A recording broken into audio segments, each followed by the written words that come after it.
Ya Ali Madad. Otherwise, Rai Abu Ali Missionary, wise number 576.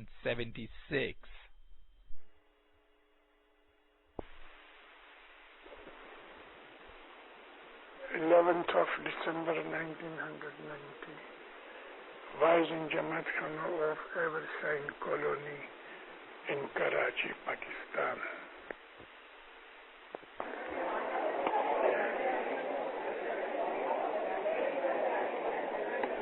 اللهم صل على محمد المصطفى وآل محمد المصطفى إلى قيامه. ستگور کہہ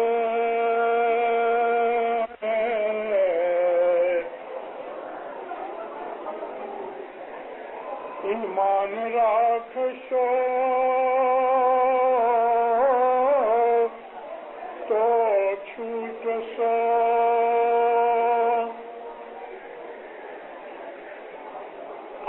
گر کہے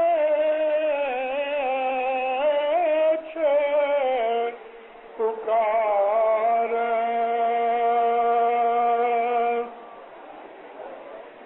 ساچی دسان راجا آل جو ان دور تھی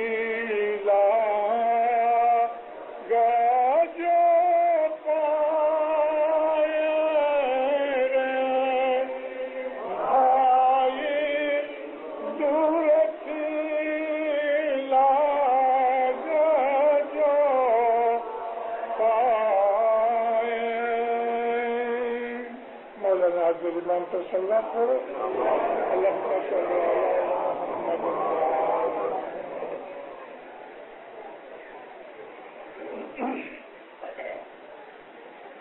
آپ بیٹھ جاؤ سب زندہ رہو.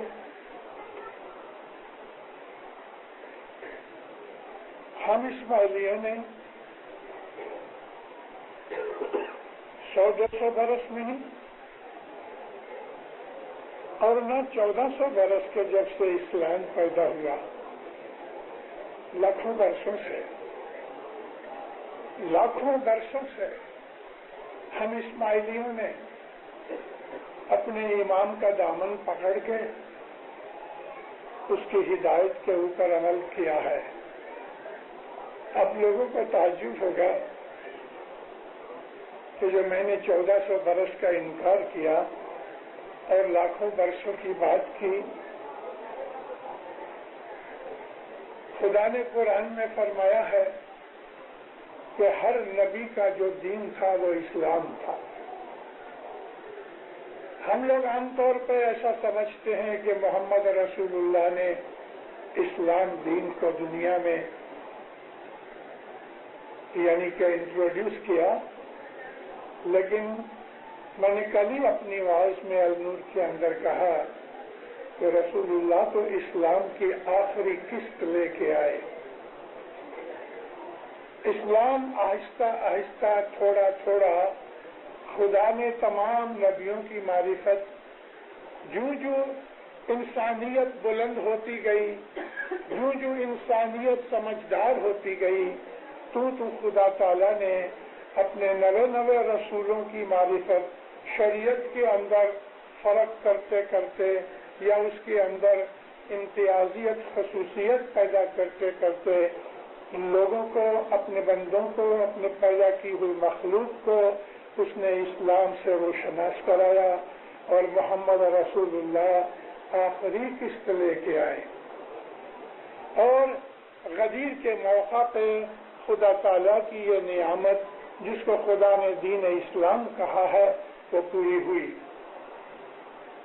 اسلام کی قسطیں پوری ہوئی اور حقیقت میں اب سارے اسلام کے اوپر پہلے سے لے کے آخر تک جتنی بھی قسطیں آئیں، میرے حساب سے، میری اپنی عقل اور مطالعہ کے حساب سے وہ 114 قسطیں تھیں. اس لیے کہ ہر قسط خدا نے اپنے رسول کی معرفت دنیا کو روشناس کرایا. میں نے کل عرض کی، آج میں اس لیے دہراتا ہوں کہ تھوڑے سے بھائی بہنوں کو پتہ لگے. مجھے ایسا فیل ہوتا ہے کہ آپ کی اس جماعت کے اندر علم تھوڑا ہے. میں ہمیشہ جس جماعت میں جاتا ہوں مجھے اس جماعت کی وائبریشن ملتی ہے. اس میں کوئی میرا دعویٰ نہیں، یہ محض امام کی کرم بخشش ہے. تو اس جماعت کے اندر سے ہمیں وائبریشن آتی ہے. میں آپ کو ایک مثال دینی چاہتا ہوں. اگر لوبان کسی گھر کے اندر ہم نے دکھایا ہے اور پھر لوبان کا وہ سارا برتن اٹھا لیا، گھنٹے 2 گھنٹے تک اگر کوئی آدمی اندر آوے تو وہ اس بات کی خوشبو لیتا ہے کہ یہاں گھر کے اندر لوبان ہوا ہے. اگر کسی شخص نے گلاب کا عطر لگایا ہے تو وہ جب ملنے کے لیے آتا ہے تو اس کو کہنے کی ضرورت نہیں ہوتی کہ میں نے گلاب کا عطر لگایا ہے. جو ملتا ہے اس کی ناک کو محسوس ہوتا ہے کہ اس نے عطر لگایا. عطر گلاب کا ہوتا ہے، حنا کا ہوتا ہے، یاسمین کا ہوتا ہے. ایسے کوئی قسم کے پھولوں کے عطر ہوتے ہیں اور ہم ان کو پہچان جاتے ہیں. جب کوئی شخص ہمیں ملنے آتا ہے تو اس کی گرم جوشی یا سرد جوشی ہمیں پتہ لگتا ہے جب وہ ہاتھ ملاتا ہے، یا اس کی گفتگو اور کلام سے ہمیں پتہ لگتا ہے کہ یہ آدمی جو ہے نا ہم سے تھک گیا ہے، ہم سے احتراز کرتا ہے. احتراز کرنے کا مطلب ایوائڈ کرنا ہے. اس طرح سے میں جب جماعت میں جاتا ہوں، اور یہ امام سلطان محمد شاہ کی ایک بخشش کی بات ہے، مجھے محسوس ہوتا ہے اس جماعت کے اندر علم تھوڑا ہے. میں آج اس کے اوپر بولوں گا اور آپ کے اوپر میں اس بات کے لیے عرض کر کے دباؤ ڈالوں گا آج کہ آپ علم سیکھو. 1,24,000 خدا نے نبی بنائے. ان نبیوں کے اندر جیسا جیسا میں نے عرض کی کہ انسانیت بڑھتی گئی، زمانہ بدلتا گیا، تیسے تیسے خدا نے ان نبیوں میں سے ایک نبی کو رسالت دی اور اس کو رسول بنایا.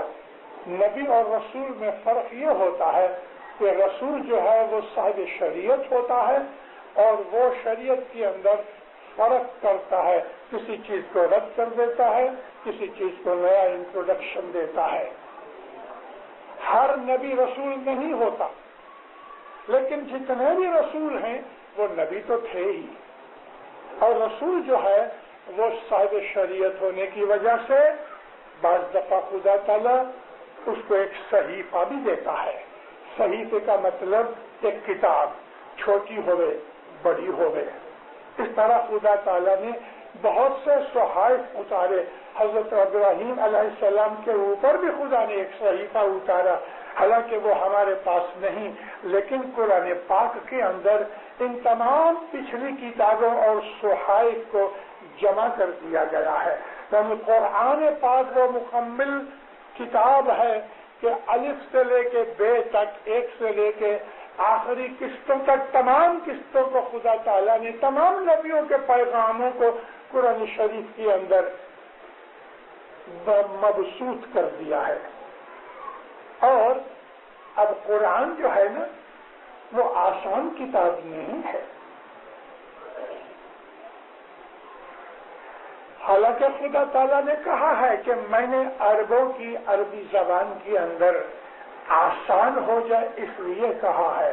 پھر بھی 1400 سال میں ہزاروں بڑے بڑے عالم عربوں میں پیدا ہوئے جن کی مادری زبان عربی تھی، پھر بھی قرآن پاک کو وہ سمجھ نہ سکے اچھی طرح سے، کیونکہ خود قرآن کہتا ہے کہ میں اسی کی سمجھ میں آتا ہوں کہ جو علم میں راسخ ہوتے ہیں. اور یہ اشارہ ہے ہمارے اماموں کی طرف.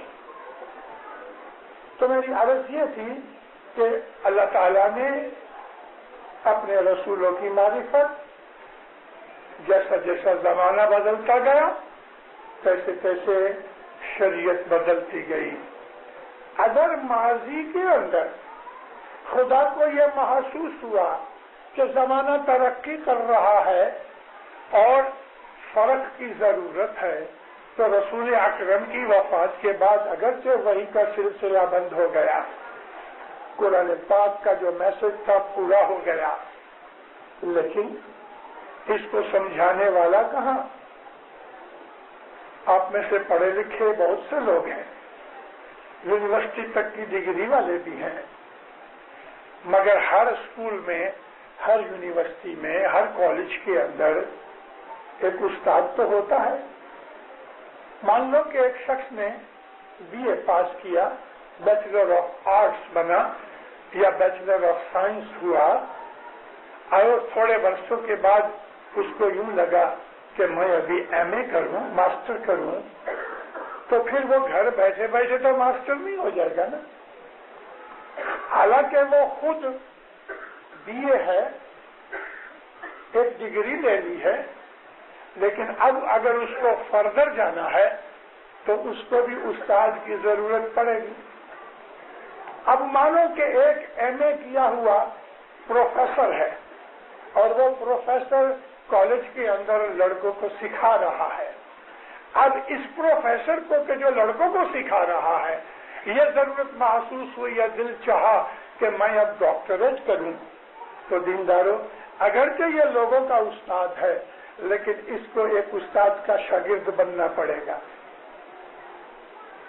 تو میں آپ کو یہ عرض کرتا تھا کہ جو کتاب ہے وہ استاد کے بغیر نہیں سکھا سکتی، لیکن استاد کتاب کے بغیر سکھا سکتا ہے۔ استاد کتاب کے بغیر سکھا سکتا ہے، لیکن خالی کتاب پڑھ کے استاد کے بغیر ہم کوئی ڈگری یا تعلیم حاصل نہیں کر سکتے۔ البتہ مطالعہ کرنے سے، پڑھنے سے، اسٹڈی کرنے سے انسان کے خیالات رچ ہوتے ہیں، بڑھتے رہتے ہیں، علم گنان جمع ہوتا رہتا ہے۔ لیکن ہمیں کوئی ڈگری لینی یا سرٹیفکیٹ لینا ہے تو استاد چاہیے، وہ استاد ڈھونڈو، اور وہ استاد رسول اکرم کی وفات کے بعد ہمارے امام ہیں۔ اگر خدا تعالی حیات ہے، الحمدللہ، وحدہ لا شریک لہ ہے، ہمیشہ سے ہے، ہمیشہ رہے گا، اور نہ اس کا کوئی اول ہے، نہ اس کا کوئی آخر ہے۔ اسی لیے خدا کے ناموں میں ایک نام ہے الاول اور ایک نام ہے الآخر، اسی طرح سے ایک نام ہے المقدم، ایک نام ہے المؤخر، کہ خدا مقدم بھی ہے، مؤخر بھی ہے۔ خدا کی صفتیں جاننے کے لیے اس کے ناموں کی اسٹڈی کرنی چاہیے۔ تو خدا ہمیشہ سے ہے، ہمیشہ رہے گا۔ تو اگر وہ حاضر ہے اور اس کی جو مخلوقات ہے، اس کے پیدا کیے ہوئے جو بندے ہیں، اس کے اور اس کے درمیان تعلق تو ہے۔ پرانے زمانوں کے اندر وہ تعلق نبیوں کی معرفت ہوتا تھا۔ اب رسول اللہ آخری نبی ہیں، گزر گئے تو خدا کا تعلق ٹوٹ گیا؟ کیا خدا کی ہدایت بند ہو گئی؟ میں تو آج دیکھ رہا ہوں دینداروں کہ رسول اکرم کی وفات کے بعد آہستہ آہستہ آہستہ دنیا کے اندر مذہب گھٹتا گیا، ایمان گھٹتا گیا، گناہ بڑھتے گئے۔ آج 1400 سال کے بعد رسول اللہ کی بتائی ہوئی ہدایت کے اوپر جو مسلمان چل رہے تھے، یا دنیا کے اندر وہ لوگ کہ جو اپنے پرانے مذہبوں کے اوپر عمل کر رہے ہیں، دنیا کی حالت کا خیال کر کے ان کا خیال کرو تو آپ محسوس کرو گے کہ جو ایمانداری اور نیکی ہے اس کا منہ نیچے ہے، یعنی جس طرح پلین اترتا ہے منہ نیچے کر کے، اس طرح انسانیت نیچے گر رہی ہے، اور ایک دن زمین کے ساتھ لگ کے پاش پاش ہو جائے گی، کہ جیسے کہ ایک ایروپلین جب یہ اپنی ہوائی طاقت کھو بیٹھتا ہے یا انجن میں ٹربل ہو جاتی ہے تو زمین کے ساتھ لگ کے چور چور ہو جاتا ہے، آگ لگ جاتی، برباد ہو جاتا ہے، اور اس کو کہتے ہیں کہ کریش ہو گیا۔ آج انسانیت کریش ہونے کے نزدیک آ رہی ہے۔ دنیا میں گناہ بہت بڑھ رہے ہیں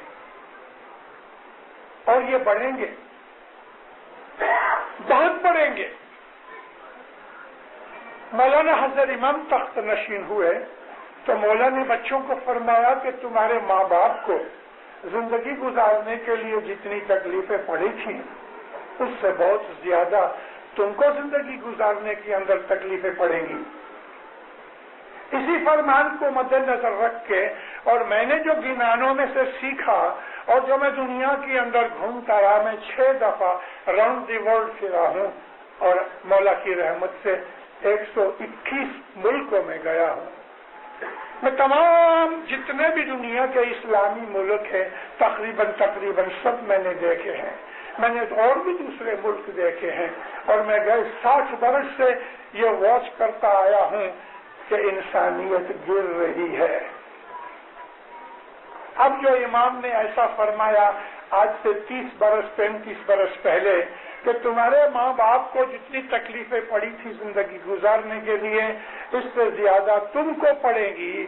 اب میں آج پھر ان بچوں کو، جب ان کی 20 برس کی عمر تھی آج وہ 50 کے ہو گئے ہیں جیسے کہ آپ لوگ،